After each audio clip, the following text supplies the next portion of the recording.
Wahid? Abu? Tidak hadir. Ada yang tahu kamarnya? Tidak. Adelia? Bisma? Naura? Baik anak-anak, sebelum kita mulai pelajaran kita akan berdoa bersama dulu. Silakan Kesia untuk kelas dipimpin untuk berdoa. Guru siap. Siap. Mari teman-teman sebelum belajar kita berdoa dimulai. Bismillahirrahmanirrahim. Sama menyanyikan lagu Indonesia Raya dimulai dari J. Silakan kita pimpin. Berdiri semuanya. Hai teman-teman, kita menyanyikan lagu Indonesia Raya. Hiduplah Indonesia Raya.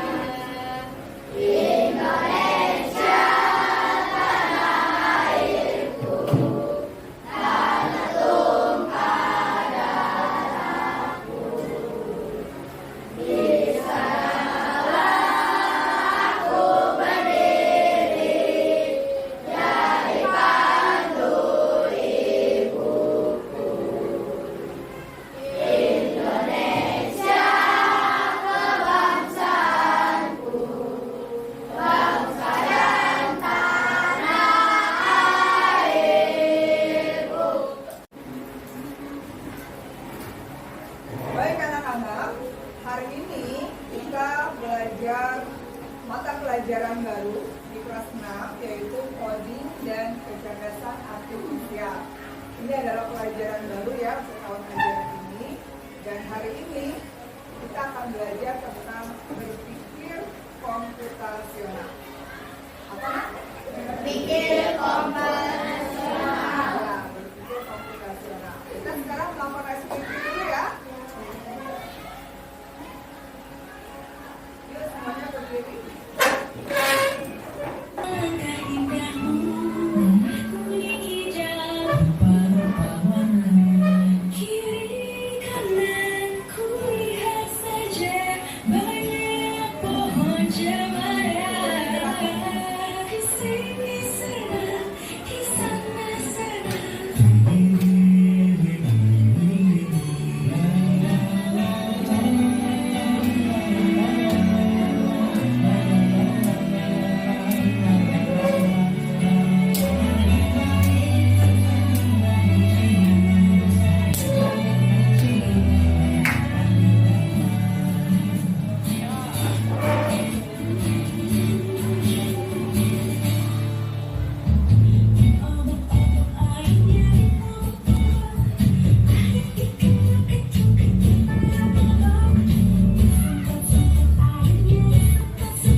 Oke, kita sudah melakukan ice breaking. Sekarang kita akan masuk ke pelajaran coding berpikir komputasional. Ya, guru mau tanya, kalian kalau bangun tidur, ya, bagaimana sih cara kalian membersihkan kamar tidur kalian yang berantakan? Ya, kalian rapikan tempat tidur caranya bagaimana? Tugas-tugas kecilnya dalam merapikan tempat itu apa saja langkah-langkahnya? Membersihkan kasur, Membersihkan kasur, balik pas selimut, merapikan bantalnya. Terus apa lagi? Menyapu kamar tidurnya ya. Oke. Itu adalah langkah-langkah kecil, tugas-tugas kecil dalam membersihkan kamar tidur. Pertanyaan kedua, ketika kalian melihat pola angka 2, 4, 6, 8, seterusnya setelah angka 8 ada angka berapa? 10. Setelah 10 12, lalu 14. Pertanyaannya, mengapa setelah 8, 10, 12? Mengapa?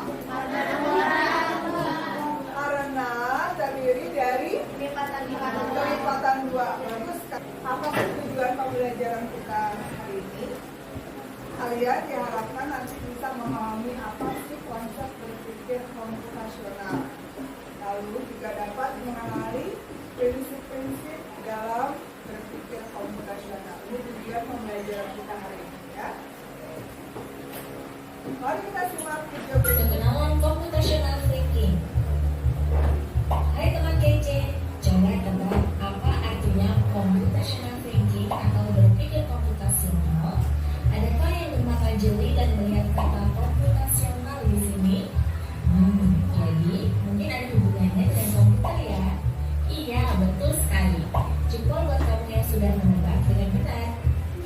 Berpikir komputasional adalah proses berpikir untuk menyelesaikan masalah dengan efektif dan efisien. Dalam ilmu komputer, proses berpikir ini dilakukan sebelum mulai menulis. Baik, dari video yang telah kalian lihat tadi, coba kalian pikirkan pertanyaan ini ya. Apa itu berpikir komputasional? Berpikir secara efektif. Dapat berpikir secara efektif. Lalu bagaimana cara berpikir komputasional? Apa saja sih cara berpikir komputasional itu? Oke, baik kita lihat sama-sama ya.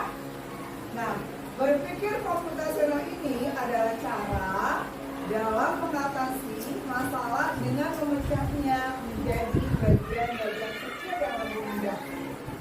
Ya, lebih mudah dikelola nantinya.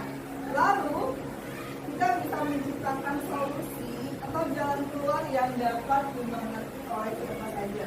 Itu namanya berpikir komputasional ya. Misalnya kalau kalian mau bikin mie instan, maka yang harus kalian lakukan adalah membagi-baginya dalam beberapa langkah kegiatan.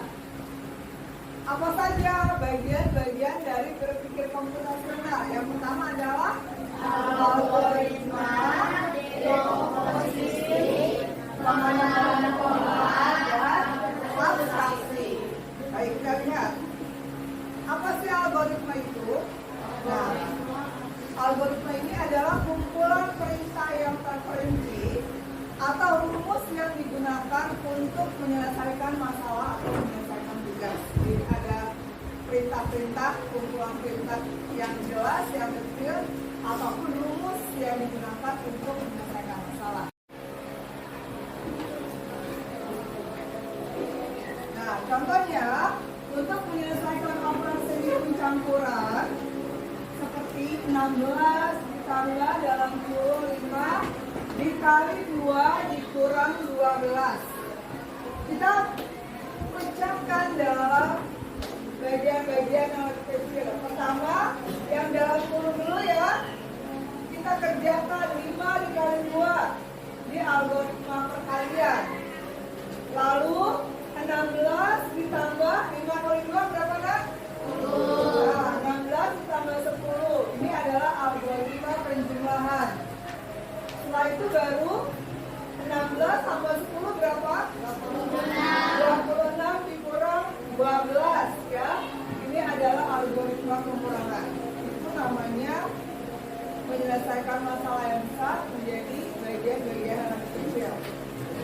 Sekarang pengenalan pola. Yang ketiga adalah proses pengenalan, mengenali persamaan dalam sebuah kelompok data atau urutan tertentu untuk menyederhanakan pemahaman. Ya. Nah, pengenalan pola ini bisa meningkatkan keberhasilan kita dalam memecahkan masalah dan juga dengan menciptakan solusi yang bisa diulang untuk menyelesaikan masalah serupa. Contohnya ya, nah, pada tahun 1918 ada wabah namanya wabah flu Spanyol. Nah, pola penularan flu Spanyol ini hampir sama dengan penyebaran virus corona tahun berapa? 2020. Tahun 2020. Jadi untuk menangani wabah ini, wabah flu Spanyol ini dengan cara memberlakukan pembatasan pergerakan masyarakat, lalu menjaga kebersihan tubuh dan memakai masker ya.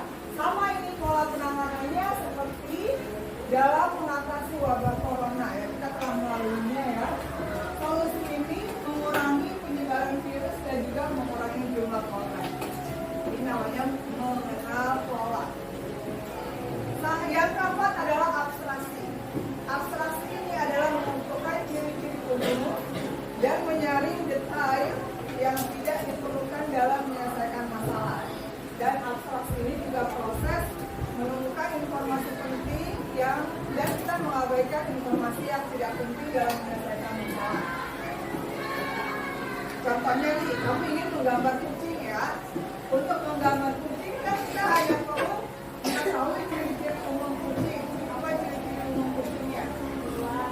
Punya ekor, ada rambut dan mata, ada kakinya 4, ada kumisnya, betul.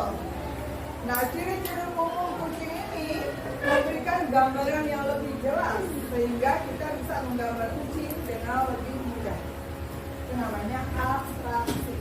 Sekarang kita eksekusi dulu.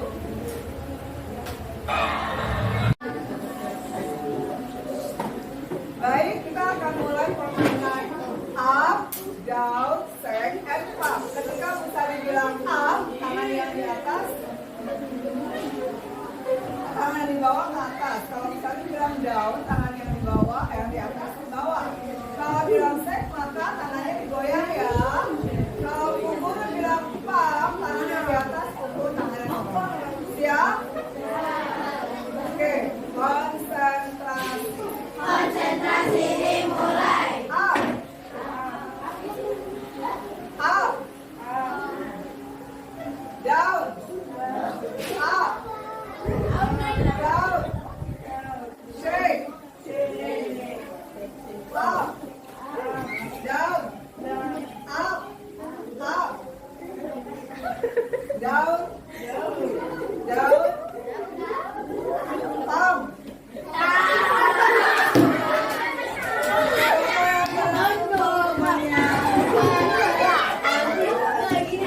Baik anak-anak, kita akan bermain robot dan programmer. Guru akan bagi kalian dalam beberapa kelompok yang sudah kita sepakati bersama.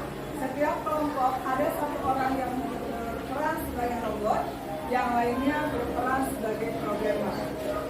Nah, robot itu akan mengikuti perintah dari programmer. Bagaimana caranya si robot itu? Yang dia tadinya berdiri di kotak start bisa mengambil tumbler sampai di tempat tujuan dengan mengambil tumbler.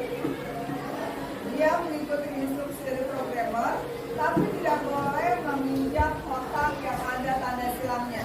Paham ya? Paham. Perintahnya boleh maju 2 langkah, belok kanan, maju 3 langkah, dan sebagainya sampai di tempat tujuan. Oke, paham?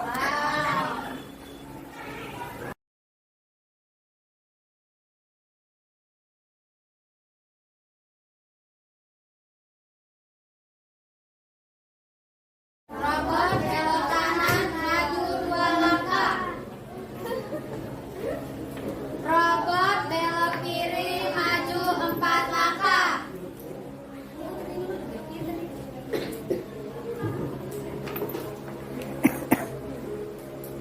Belok kanan maju 1 langkah.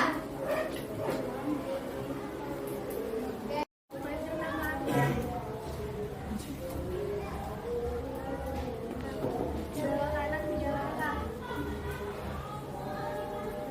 Maju 2 langkah.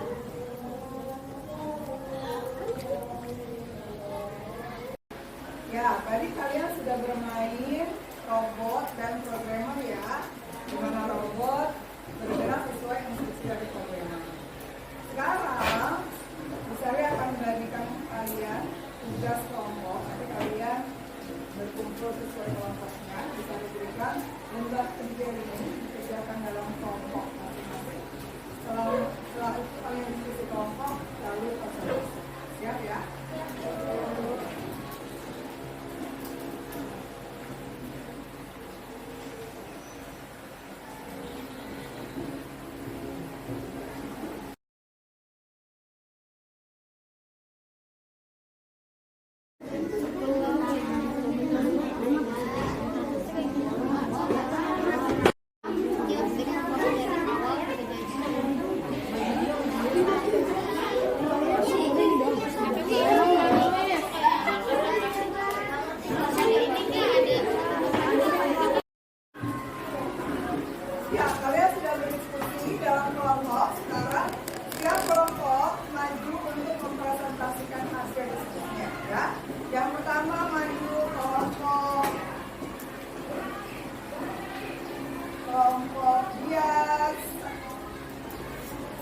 Tobias, Mahasiswa, Keke, dan Alfa. Silakan.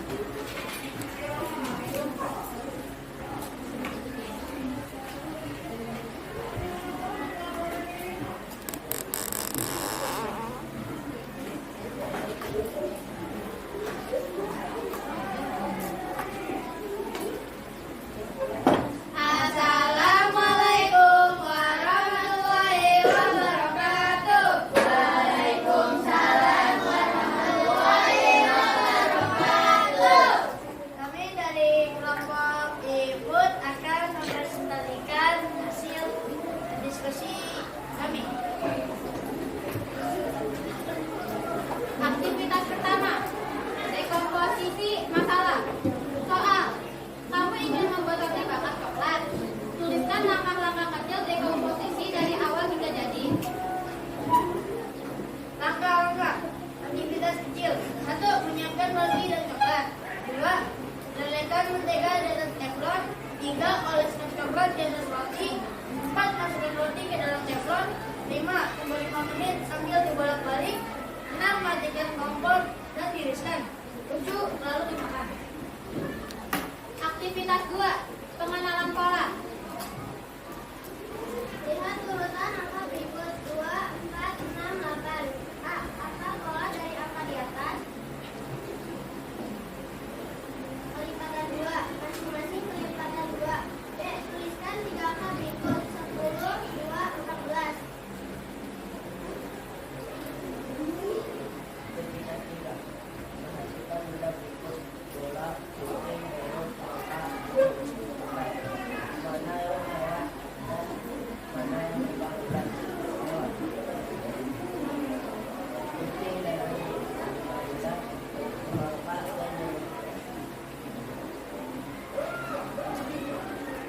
Aktivitas 4. Algoritma urutan instruksi. Tuliskan algoritma sederhana untuk menyalakan laptop. Buka laptop, pencet tombol on, dan nyalakan atau mainkan. Akhir kami, terima kasih kalau ada kesalahan, mohon maaf. Assalamualaikum warahmatullahi wabarakatuh. Waalaikumsalam warahmatullahi wabarakatuh. Kita berikan tepuk hebat untuk kelompok Alfa. Kamu hebat. Aku hebat, kamu hebat, semua hebat, hebat, hebat, yeay! Baik anak-anak, kali ini kita akan mencoba untuk melakukan perintah terhadap robot. Ada di sini robotnya. Ini dalam permainan bloki namanya, yaitu labirin. Robot ini kita berikan instruksi bagaimana supaya dia mencapai tujuannya yang di warna merah ini ya. Kita berikan perintah, ini perintahnya kita masukkan ke dalam layar yang warna putih. Contohnya seperti ini. Bergerak maju 2 kali, tidak diangkat programnya, betul tidak? Oh betul, kalau betul dia akan lanjut ke level 2. Paham? Siapa yang mau maju? Saya mau. Coba dia duluan, ayo.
Ya, bagaimana tak permainan grup tadi? Seru. Lanjutkan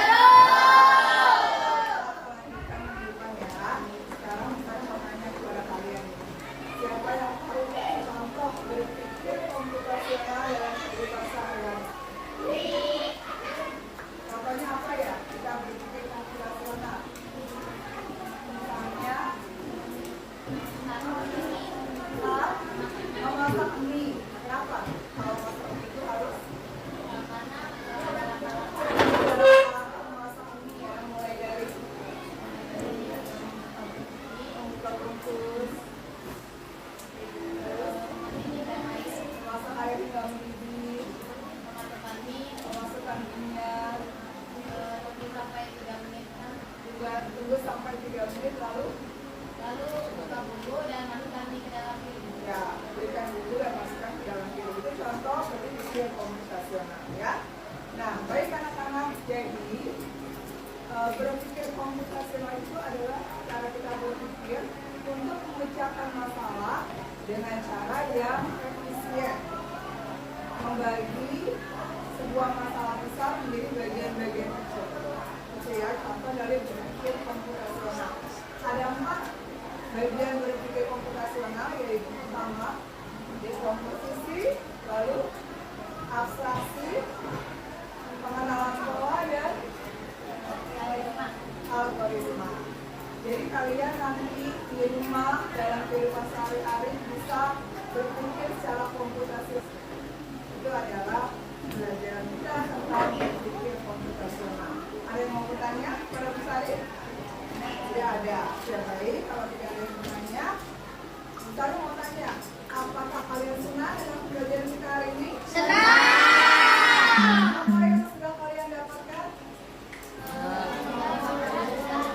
Tentang apa kita belajar hari ini? Berpikir komputasional. Apa sih manfaat yang bisa kalian rasakan? Bisa apa? Jadinya kalian jadi lebih tahu tentang apa? Tentang Berpikir komputasional. ya, bagaimana memecahkan masalah dalam kehidupan.